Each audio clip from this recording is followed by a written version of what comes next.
My fiancé announced he's just a little boy who needs his mommy, to her family about me. I said, "You're right." When I moved back with mom and took my six-figure income with me, the little boy grew up fast. I, 29 male, work as a software engineer for a mid-sized tech company. Not Google or anything, but decent pay, about 115 kilo annually. My fiancée Rachel, 27, works part-time as a yoga instructor, makes maybe $25 a year. We'd been together 3 years, engaged for 6 months. The incident happened at her parents' anniversary dinner last Saturday. 25 people there, her parents, siblings, aunts, uncles, cousins, the whole family. Context: I'm close with my mom. Dad died when I was 16, and mom raised me and my sister alone. She's 62 now, lives 40 minutes away.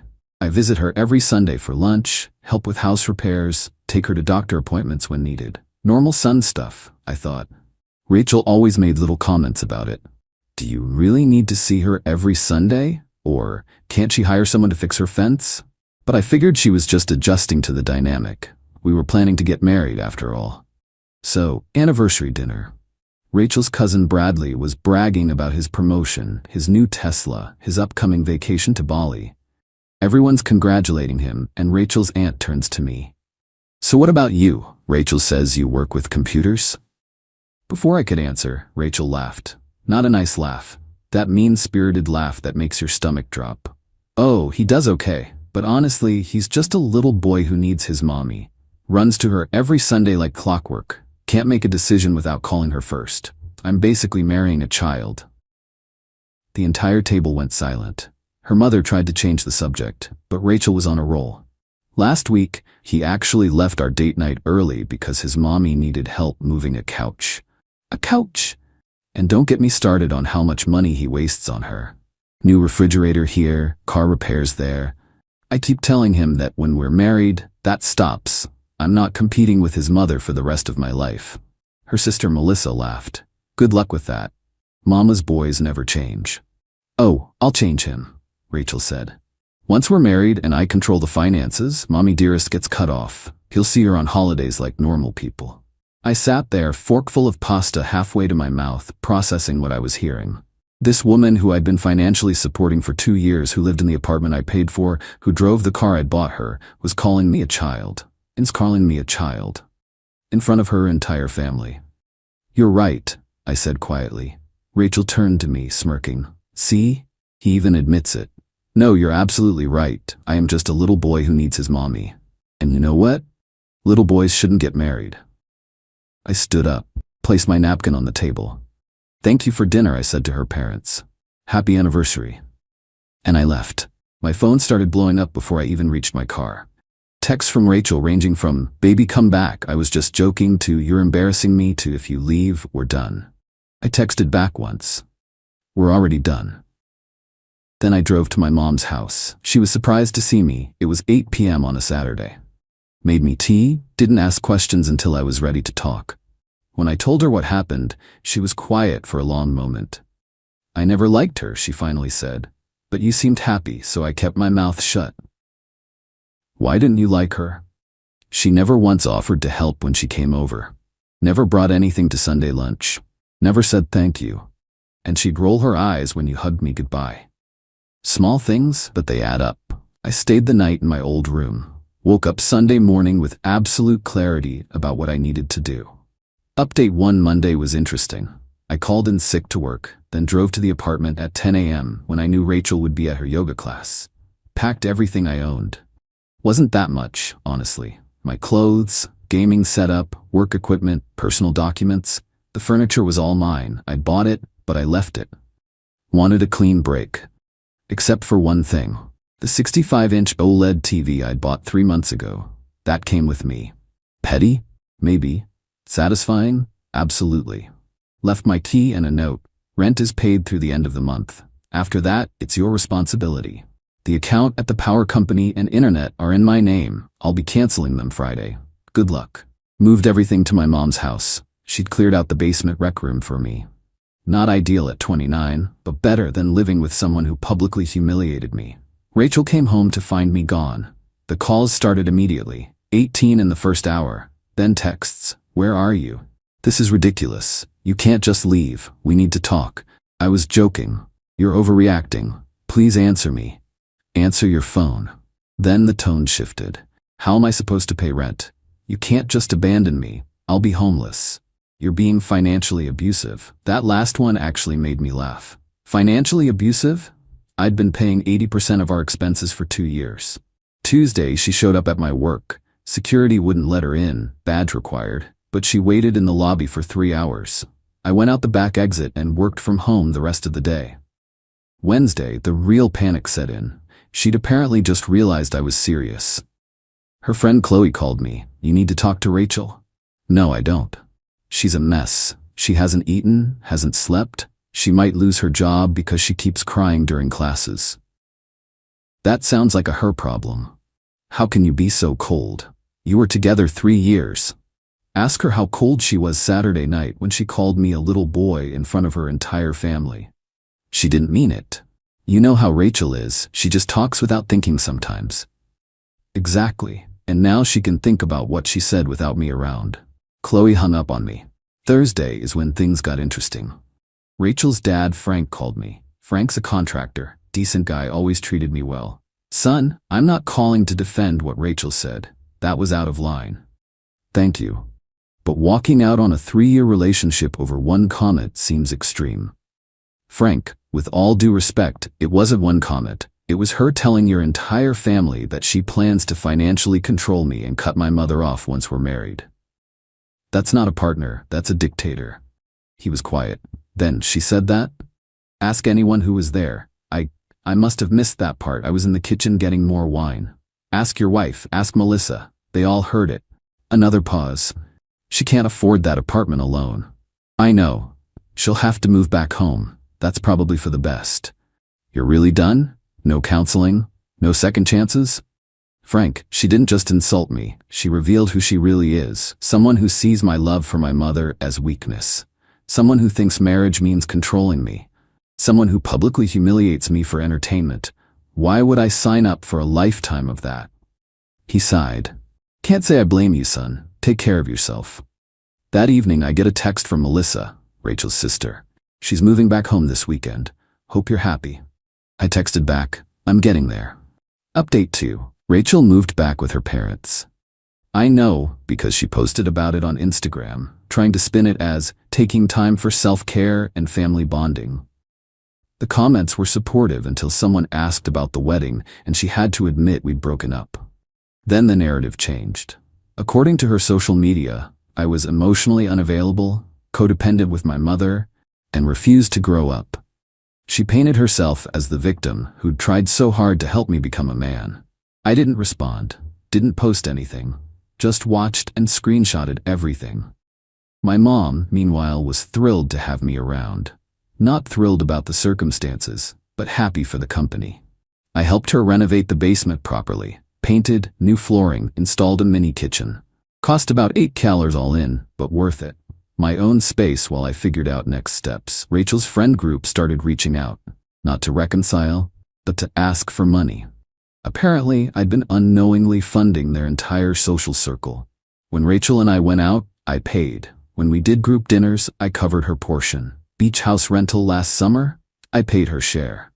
Concert tickets, wine tours, escape rooms, I'd been the invisible benefactor of her entire friend group through her. Now she couldn't afford to do anything, and they were realizing the gravy train had derailed.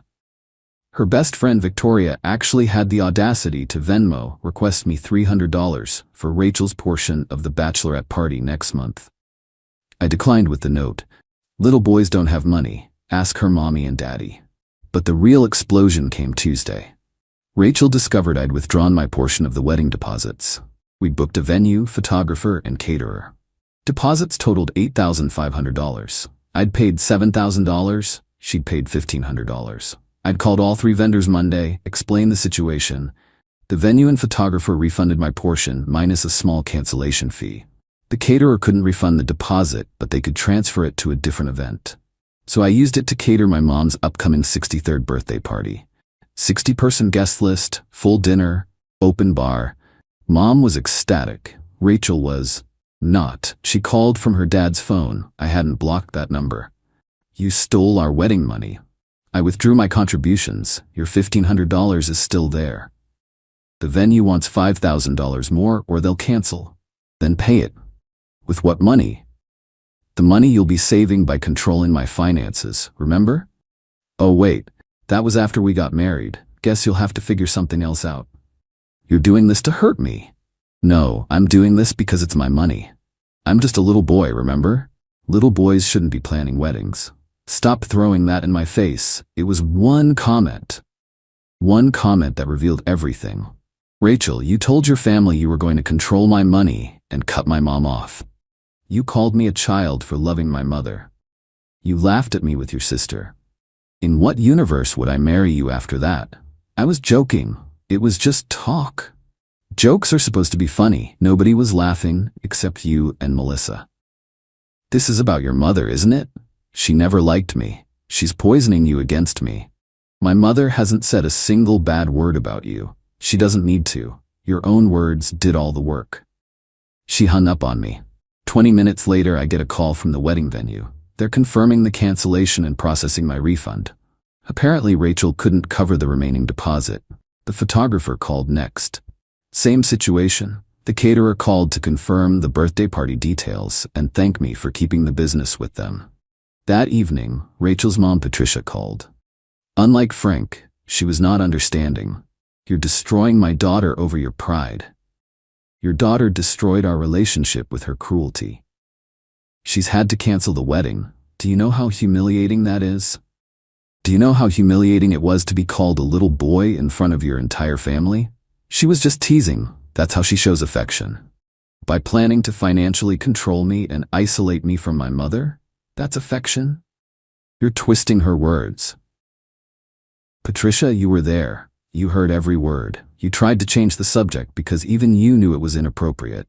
Silence. She's my daughter. I have to defend her. I understand. And she's your problem now. Good luck with that. Update 3.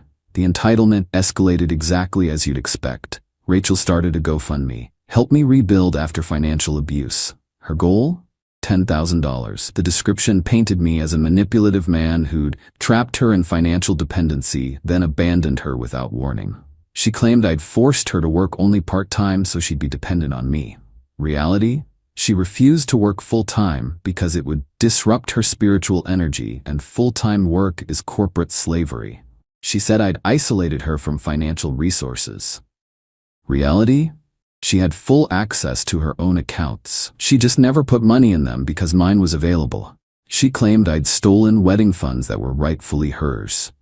Reality? I'd withdrawn exactly what I'd contributed.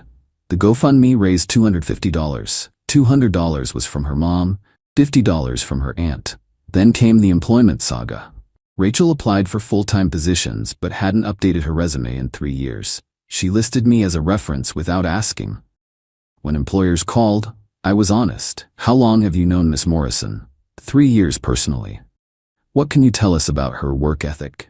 I've never worked with her professionally, so I can't speak to that. She listed you as a professional reference. That's incorrect. We were in a personal relationship. I've never been her colleague or supervisor. 3 different employers called, same conversation each time. She didn't get any of the jobs. Her dad called again. She's saying you're sabotaging her job search. Frank, she listed me as a professional reference without asking. I told them the truth, that I've never worked with her. How is that sabotage? She says you're bad-mouthing her.